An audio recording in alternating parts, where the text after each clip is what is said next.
Kokie jausmai užplūsta išgirdus žodį mokykla? Būsiu atviras, jokių sentimentų nejaučiu. Didelių, aš visą laiką norėjau baigti mokyklą ir žinau, kad noriu baigti ir kai pabaigsiu, bus tada, sakykime, toks išsilaisvinimas iš tų, nežinau, mokyklinių visų tų gniaužtų, nes buvo ir gerų dalykų, aš nesakau, kad ten buvo blogai. Gingi Dieve, aš nenoriu kažkokių ten, sakykime, sakyti, kad tai buvo blogai arba ten kažkokių, ten, nežinau.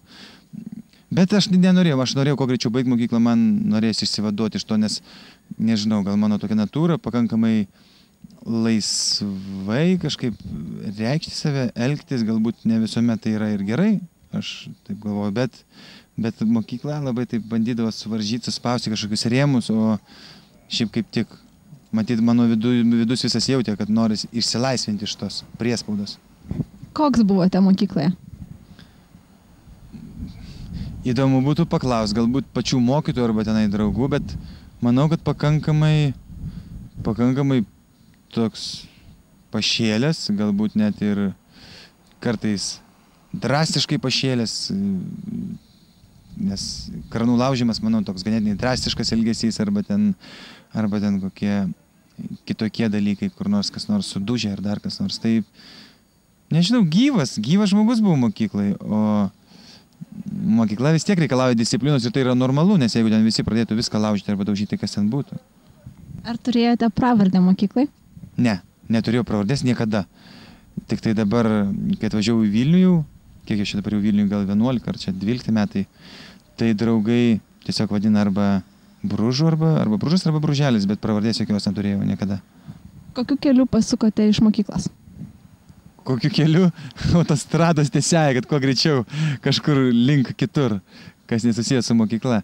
Pasukau keliu į Vilnių, stojau į muzikos ir teatro akademiją, į teatro ir kino fakultetą, mokiausi aktorinio meistriškumo, pabaigiau bakalauro kursą, paskui pas Rimą Tuminą, paskui baigiau magistrantūrą.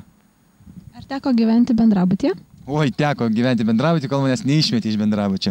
Paskui mane išmetė iš bendrabučio, tada neturėjau kur gyventi ir labai man buvo šokas, aš kaip pinigų neturėjau ir kažkaip nebaisiai didelis pasididžiavimas ir pasakyti ten mamai, pavyzdžiui, kad tave išmetė iš bendrabučio arba ten broliui kažkaip, žodžiu, buvo toksai smūgis tas išmetimas iš bendrabučio, bet vėlgi ne už labai jau ten tokį ramų ir pavyzdingą elgesį matyti išmetė. Nes būdavo ten, labai daug visko ir šėldavom ir naktimis garsiai grįždavom ir daug, ir kaimynus lankydavom ir visokiausių dalykų, labai smagių ir patys smagiausi atsiminimai. O kas labiausiai įsiminė iš buvimo bendrabuty? Nežinau, kad ten tiek nuotykių visokiausių būdavo ir išskirti kažkokį vieną, ten labai daug visokių, nenorėčiau čia pasakot labai konkrečiai ir su detalėm, nes čia būtų tokia edukacija, ne kažin kokia jauniesiems studentams, kolegoms, nežinau kaip įvardinti. Tai geriau gal ten nedetalizuoti visų smulkmenų. Ar teko kada nors nusirašinėti? Aš visą laiką nusirašinėdavau mokykloje, tai ypatingai, todėl kad aš mokykloje labai daug dalykų iš principo nesupratau, kam ir kodėl, todėl kad tas yra labai galbūt blogai.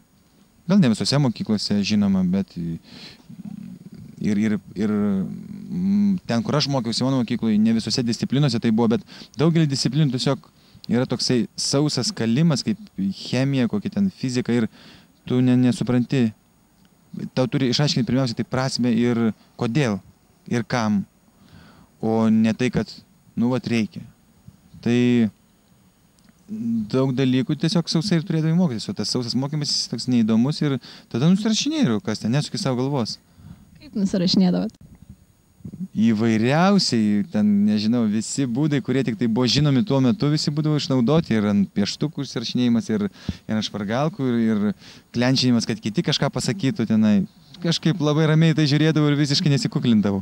Jeigu ko nežinodavau, tai prašydavau, kad kiti pasakytų arba ten kažkaip, nežinau, žiūrėdavau, žiūrėdavau į sąsiuvinį kažką. Ar buvote pagautas? Buvau ir pagautas, jau vieną kartą tai buvau pagautas visiškai tiek, man kažkaip tai ir buvo, tai skaudu, kai atrodo, kai kažką darai ir tavęs nepagauna, Ir jeigu tuo momentu pagautų, tai kaip ir pats save galėtum ten tik tai, sakykime, smerkt. O čia buvo taip, kad ten buvo kažkieno kito ir visai visai kitokios ten temos, ten fizikos, dar kažkos. Ir aš iki šiol atsimenu, ir man ten parašė pažymį kažkokį blogą, nes mano buvo ten neblogai viskas įspręsta ir net pats, man atrodo, ir mokėjau tada. Sako, tau čia vos ko ne 2 ar 3.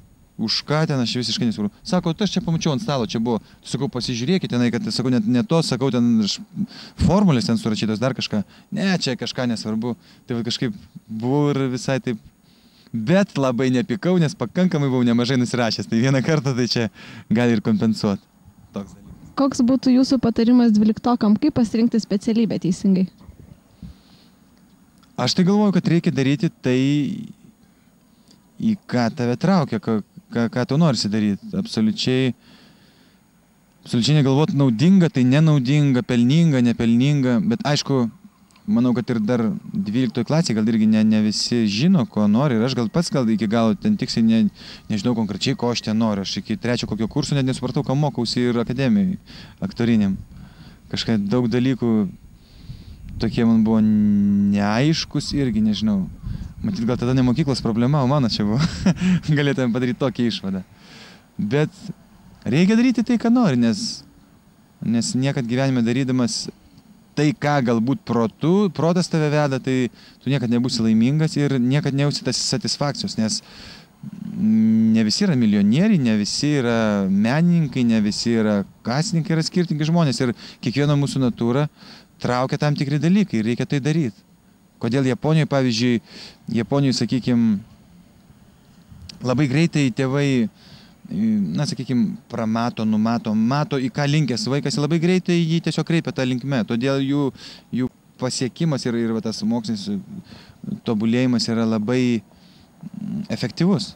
Todėl, kad nespaudžia į kažką, sakykime, nerealizuoja savo svajonių ten per vaikus, bet leidžia jiems ir net nukreipia į tą pusę, į ką jie linkia, kas jiems patinka. Ačiū labai. Ačiū Jums labai. Iki.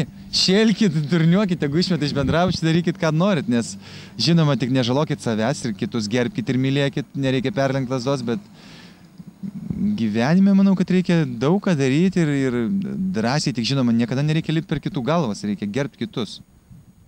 Iki.